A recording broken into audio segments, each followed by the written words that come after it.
Alrighty, so today I am going to do a video looking at 10 things that we learned so far in this World Cup and in this tournament, because we are getting to the part of the World Cup where tomorrow is the last day of group stage, and then we get to the fun part of the World Cup, which is the knockout stage and who is going to be crowned world champion out of this World Cup. I mean, technically we're already in the fun stage because yeah, these final day of group stage, it has just been pure chaos, and that's a perfect way to transition to the first talking point. And the first things that we learned from this tournament is that it's been pure chaos, especially in the decisive match day in the group stage, where today alone we actually had a situation where both Germany and Spain looked like they were going to knock out of the tournament. And spoiler alert, that of course unfortunately did not happen. But imagine if that did happen. That would have been just sums up this World Cup in a nutshell, where it's just been pure chaos. And that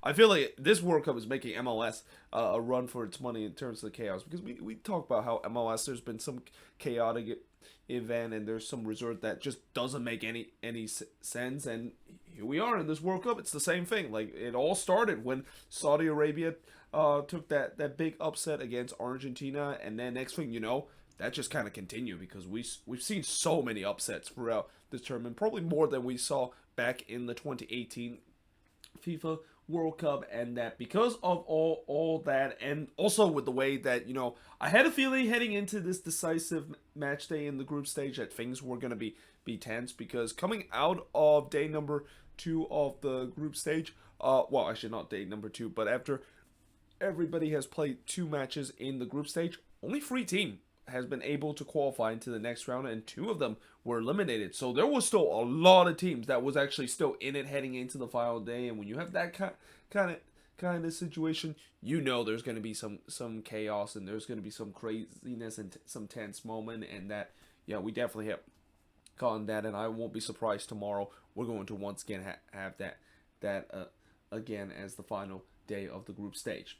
The second thing that I noticed in this tournament is that a lot of 0-0 draws early in this tournament, and I guess this can maybe be a follow-up of why maybe there's a lot of teams that were still in it, because a lot of teams took a very conservative approach in the first game, where they didn't want to kind of commit too many man forward, and that they want to keep it close so that they can maybe head into that second day or third day a chance to move on into the next round. And it can kind of go both ways. I mean, on one hand, it can be a good strategy, because depending on who of course you're playing against, if you can keep a scoreless draw and then you play against teams that you expect it to beat, then yeah, that of course would work out. But then it can kind of work against you, because if you are a team that expected to beat a team in the first game and you don't do it, you post a 0-0 draw, now all of a sudden you face a bit of an uphill battle. And not to mention, it feels like when you look at these third game of the group stage,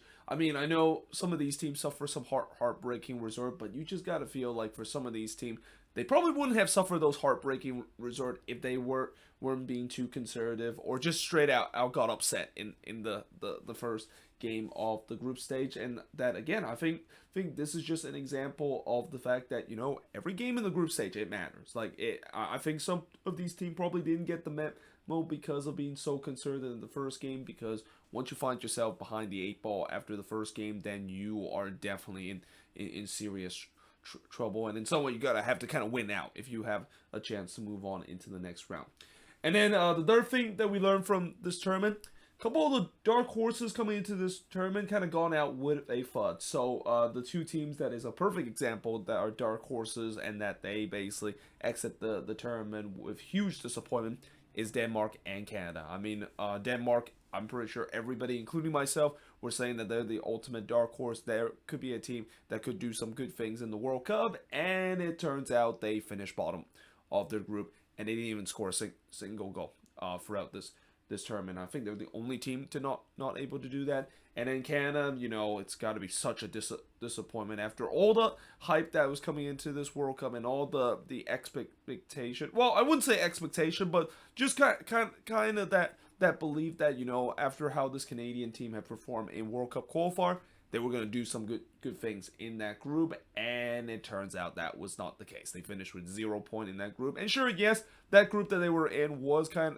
of a tough group, but I feel like that group was kind of a wild card group too, where I can definitely see all four teams have a chance to either do very well or do very very poorly. And unfortunately, Canada kind of was at that point, and especially with the way that for Canada and the way that they play under Herman, it's been very different than what we saw in the World Cup qualifying. I feel like maybe what they did in this tournament, they decided to kind of be on the front foot and maybe be aggressive, and there's nothing wrong with that. I mean, if you want to be aggressive going forward, then it's fine, because you show your intention that you're gonna play with a fearless mindset, and most of the time, sometimes that could of course worked out. But then if it doesn't work out, where you play with that fearless mindset and you aren't able to capitalize, then it can come back to bite you. And that, I think that's kind of what it was with Canada, and especially I just don't think that was kind of the way their way to play, and their identity when they play in this World Cup compared to the World Cup qualifier. Because in the World Cup qualifier, they were more of a team that likes to counter attack and tends to be a little bit conservative and wait until teams make a mistake. And in this tournament, it's kind of weird that they decided to do the opposite of that, and they just didn't have they just didn't have that clinical finishing that we saw in this tournament compared to when they have the World Cup qualifier. And I think that's also another big thing of why they didn't do well. Have they actually won that game against Belgium? And they should have done it, because they outplayed Belgium in that game. I think this would have been different, but that game really maybe was a telling story that Canada was not going to be not only on the back foot, but they and then after that Croatia resort, I think that really kind of hampered this team of any chances of moving on. In fact, they got eliminated after that game too. The next thing that I've learned throughout this tournament is African and Asian team doing well in this tournament. So far we already have 2 African team and 2 Asian team that is moving on into the next round, and already one of them in each of their respective confederation that actually topped the group. Again, spoiler alert, Japan actually topped the group, which I don't think anybody saw it coming. Consider that Group E was supposed to be a group of death, and I don't think anyone thought that Japan would be the one that tops the group. And then Morocco, of course, they topped the group in that wild card group that I talked about that Canada was in. But it's just not it's not just them doing well so far in this tournament. I mean, other African teams are doing well in this tournament too. Senegal, of course, after they kind of had a bit of a hiccup in the beginning, they were able to move on into the next round. Australia, I mean, a team that looked like they were dead and buried in that game against France, and yet somehow in some way they fought back and literally just won out the rest of the tournament to move on into the next round. And then you look at other Asian teams, that an African team that could have a chance to qualify as we head into the final day. I mean, South Korea still has a chance to do so, and Ghana definitely has the best chance to do so, because Ghana, they're in a prime position, especially when they're about to play against a team that they know they fully want some retribution and some revenge after what happened in the 2010 World Cup. Yeah, you gotta say, African and Asian team, they have been doing very well in this tournament. It's great, and it's great to see that of course is the case, because I know as much as you expect some of these European team and the South American team to do well in this tournament, it's a good change of scenery to see these African and Asian team has done well, because for a while they've been kind of been considered kind of almost second citizen in terms of the tiers of teams in the World Cup, and that it just kind of brings a little bit of a variety in this knockout stage, and especially with these kind of African and Asian team has caused some major upset. I won't be surprised they can do the same thing once the knockout round is happening. Now, speaking of confederation, one confederation that has been a huge letdown so far in this World Cup is the CONCACAF region. And as much as I hate to say it, it's been a disastrous World Cup for a CONCACAF team. I mean, not named the U.S. though. I mean, Mexico. This is the first time since 1978 that they did not make it out of the group. Costa Rica, a little bit spoiler alert. They at one point they looked like they were going to move on into the next round, but then eventually they weren't able to overcome that, and not to mention that 7-0 defeat against Spain. That was really bad. And then Talk about Canada, the team that finished at the top of the World Cup qualifying with just so much hype and so much optimism that they're gonna do something in this World Cup, and they finished with 0 points. And that, yeah, it's. I mean, there was at one point where the CONCACAF teams, they did not get their first win until the second day, and that's Costa Rica, the one that got the first win for a CONCACAF team. And no disrespect to the Ticos, but when they are the first one to get a victory in this World Cup for a CONCACAF team, something has gone wrong with this region, and that, yeah, this is just a rough World Cup for a CONCACAF team. And it's hard to believe because back in 2014, I remember the CONCACAF region did very well in the World Cup, and that I think it was like 3 teams that actually advanced into the next round back in the 2014 World Cup, and it just have not been the same in this one.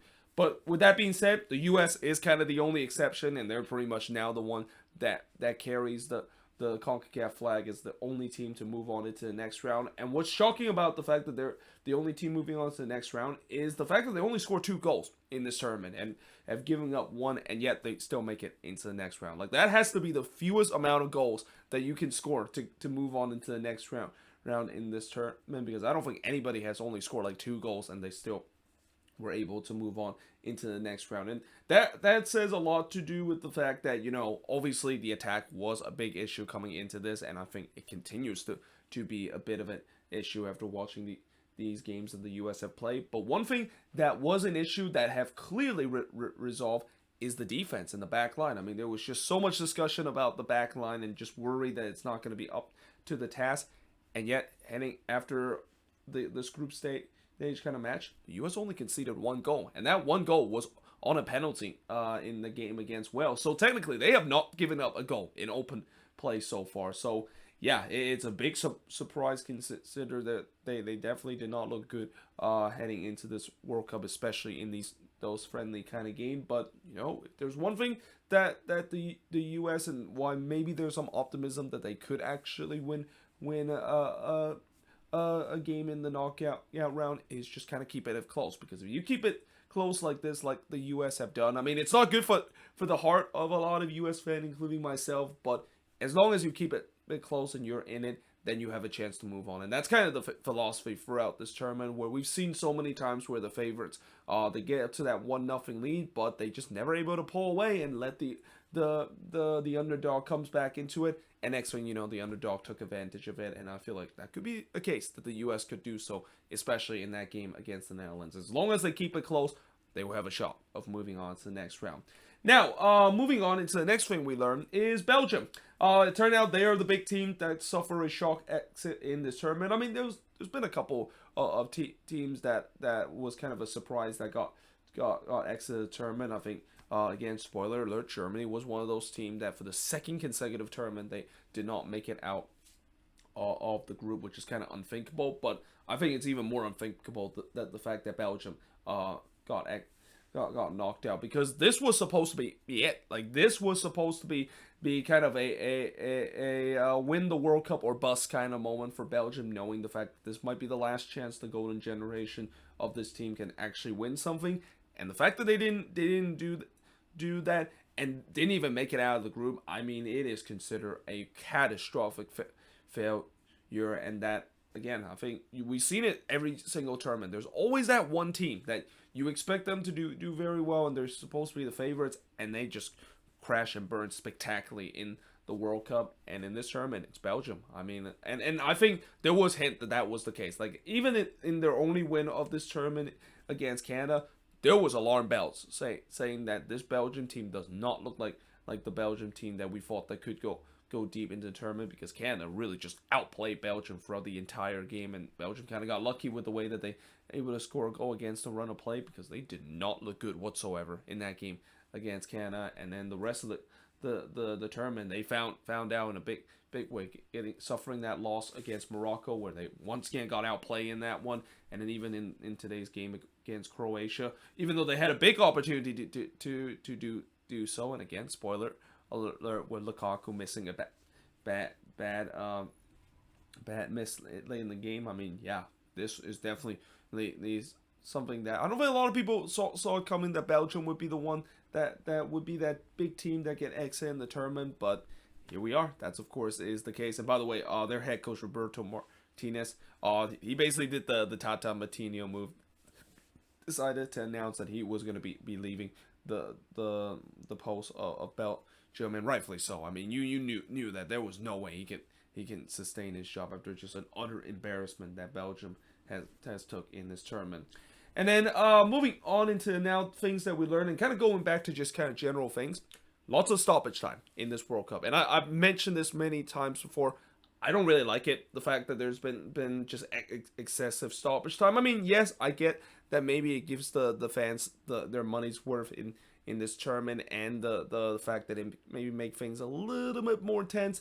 But I feel like there's times where it just was totally unnecessary. Like, I get it, FIFA want to maybe include those times that is added or been stopped because of celebration after scoring a goal or injuries that has happened, but I feel like there's been times where it's just been completely overblown. Like, we've seen in this tournament where if you say that 5 minutes of stoppage time, especially in the second half, is a low amount, then you know that this has been crazy with how the stoppage time has come, and that there's even games where I've seen where a team leads by like 4-0, or even in the game between England and Iran, where, you know, yes, I know there was a bad injury during that play, but there was no need for them to put 10 more minutes of stoppage time in the game. And especially injuries, you know, that's one of the things that is the reason why I did not like the fact that there's been a lot of stoppage time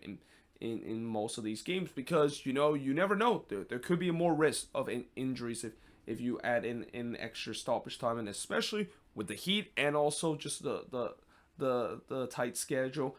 I just don't get why they decide to add stoppage time, and that you can see some of these teams, they have just been completely burned out because of have to play 100 minutes every single game, because it's just at times unnecessarily stoppage times that FIFA decided to use just because they want to give the fans their money's worth, or the fact that they just have to take a serious approach in terms of these kind of time wasting or injuries, or even goal celebration that kind of stop the action of this game.